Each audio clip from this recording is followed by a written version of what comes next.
Regardless of the coach, LSU has recruited among the best talent in football for decades, certainly starting with Nick Saban and Brian Kelly up the ante there at Notre Dame. So we would expect him to do well at LSU. We're locking in here for Tigers Talk right here at the Voice of College Football with Lon Phillips Sullivan. Get on over to LSU Odyssey to check out Lon's latest. Lon, how you doing tonight? Doing good, Mark. How are you doing, my man? I'm good. I am good. We want to hear the latest from you on recruiting with official visits slated here in the next few weeks. What's the list look like? Well, I mean, it's been heating up lately outside, but it's also been heating up lately for LSU on the recruiting trail, Mark. Like, you got Trey Holly committing on Sunday, one of the premier backs of the 2023 class, an absolute beast, local Louisiana running back out of Union Parish. Kind of the profile of Clyde, Warwick Dunn, a speedster with terrifying just agility, low to the ground.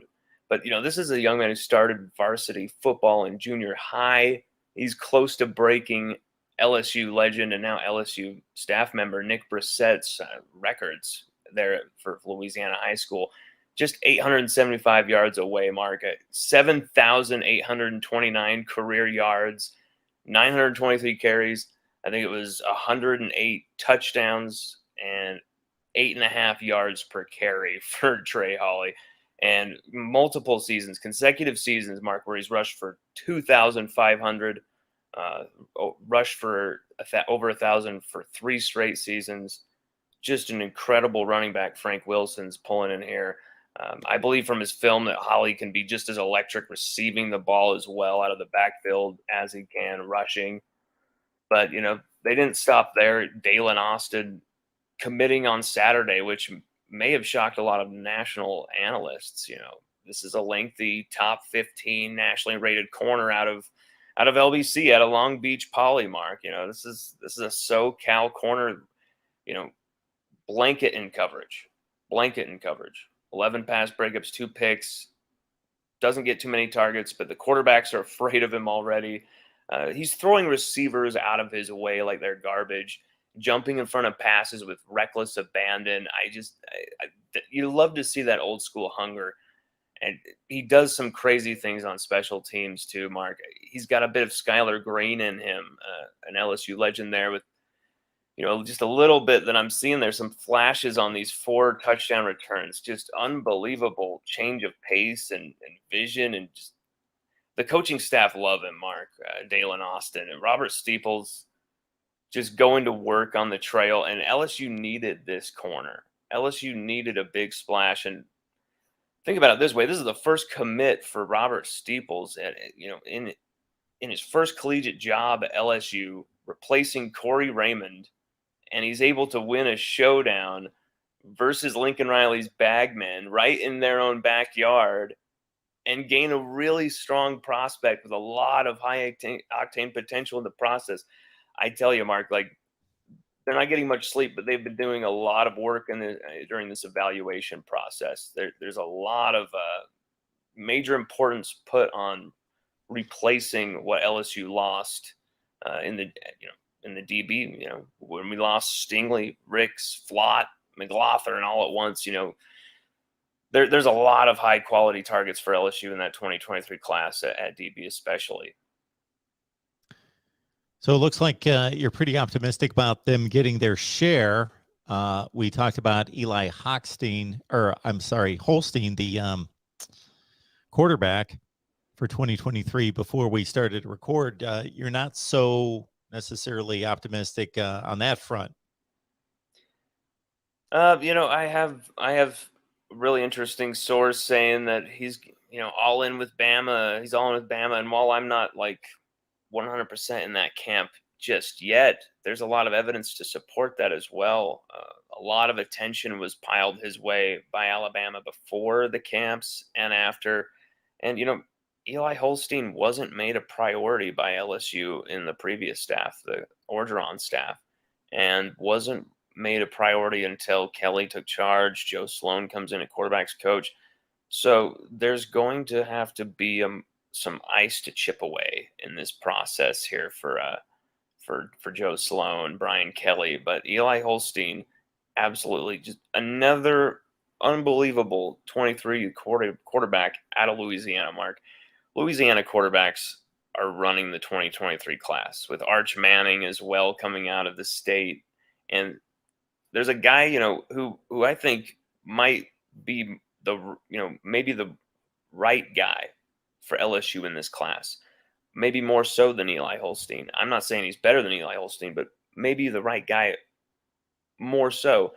Ricky Collins out of Woodlawn, Woodlawn High there. Ricky Collins, he's been on the map for a while with the recruiting.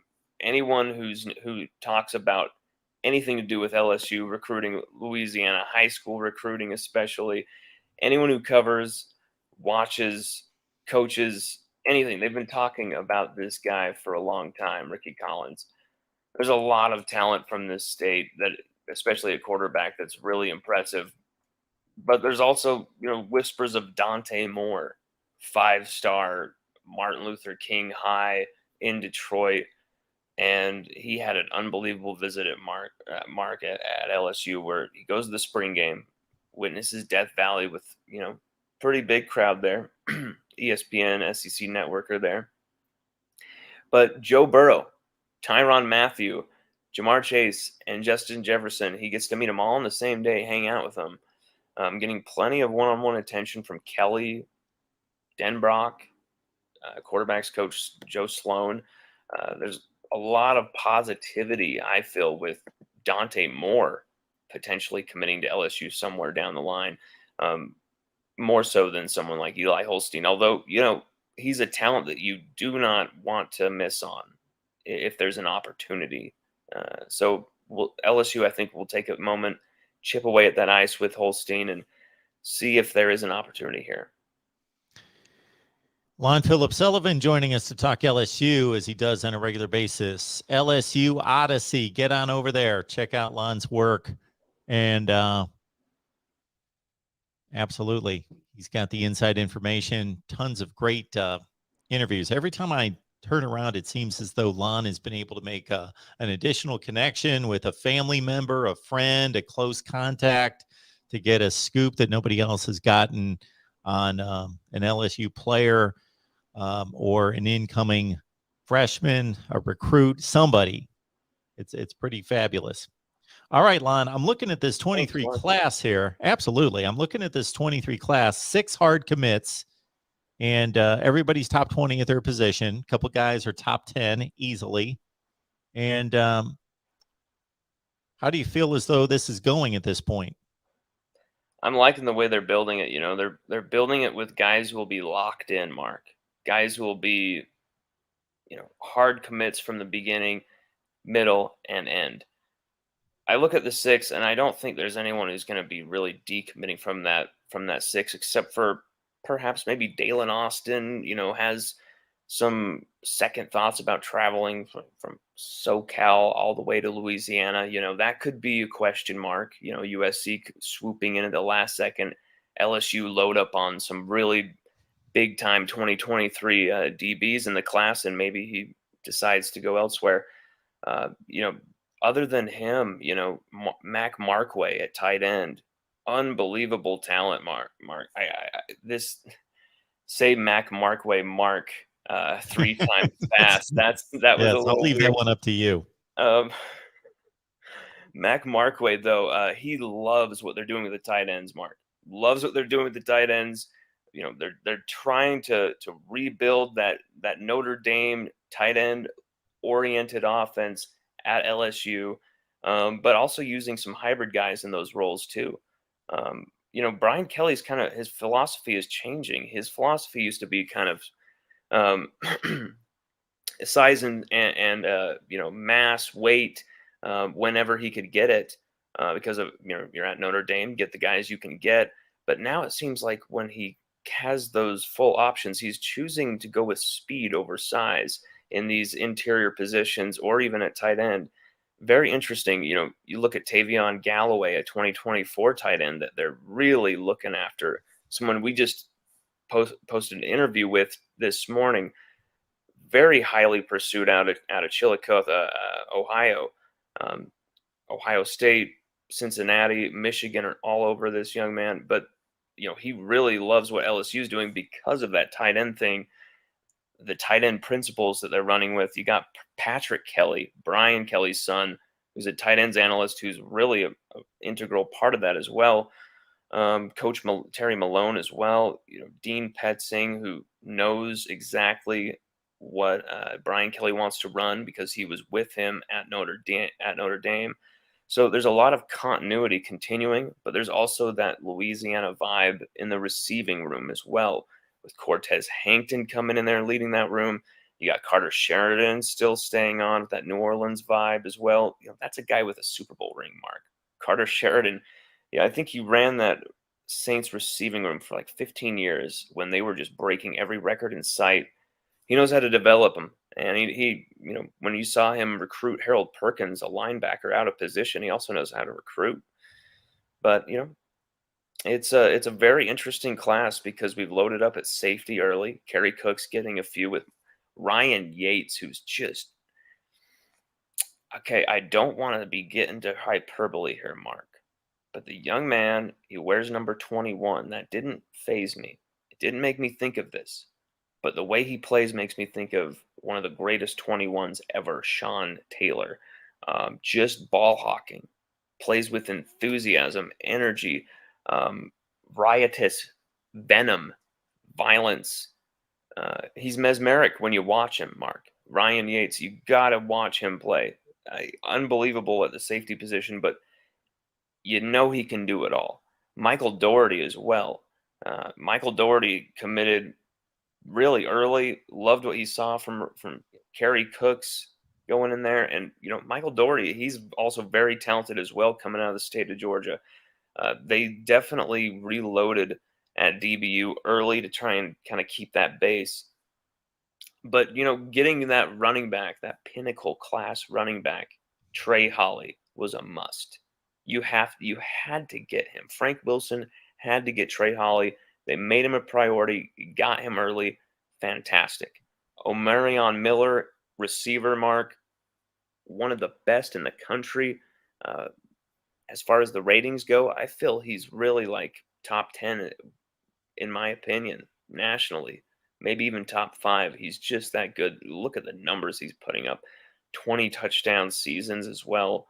Just outrageous with Omarion Miller. He can do it all in the air. A true aerial assassin when he's just going up there. I know you've heard me say that before, Mark, and I'm going to say it again because he fits the bill. But it's a class with a lot of